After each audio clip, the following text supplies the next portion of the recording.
Hi friends అందరికీ. నేనైతే గ్లాసులు చేస్తున్నాండి. మేమైతే చిన్నప్పుడు ఇలానే చేసుకునేది. చూడండి ఎంత బాగా వస్తాయో. ఫస్ట్ ఇసుకలో కూర్చున్నామండి మేము. ఫస్ట్ గ్లాసులో కొద్దిగా మట్టి పోసుకొని గట్టిగా కొట్టాలి. కొట్టిన తర్వాతకి గ్లాసుని నెమ్మదిగా తీసుకొచ్చి బోర్లు వేయాలండి. బోర్లు వేసి మీదిగా 2 సార్లు కొట్టాలి. కొడితే గ్లాసు బాగా వస్తుంది. మేమైతే చిన్నప్పుడు బాగా ఆడుకునేదండి.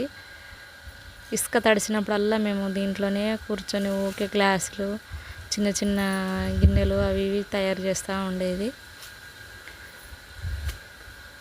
ఇప్పుడు ఇవి చేస్తుంటే మా చిన్నప్పటి రోజులు గుర్తుకొస్తున్నాయండి.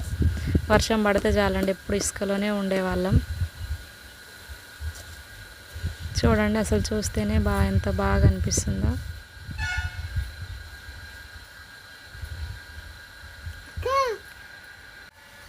చూస్తున్నారు కదండి ఎంత బాగా వస్తున్నాయో అసలు గ్లాసులు.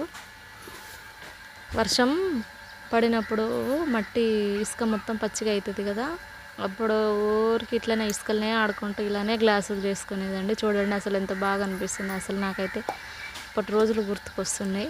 నేను ఎన్ని గ్లాసులు తయారు చేసినా చూడండి. 4, 5 చేసిన, అందులో ఒకటి ఖరాబ్ అయిపోయింది. మీకు ఇవి చూసాక చిన్నప్పటి జ్ఞాపకాలు ఎంతమందికి గుర్తొస్తున్నాయో, ఇలా ఇసుకతోటి గ్లాసులు ఎంతమంది తయారు చేశారో కామెంట్ బాక్స్లో కామెంట్ చేయండి. నాకైతే చిన్నప్పటి రోజులు బాగా గుర్తొస్తున్నాయండి.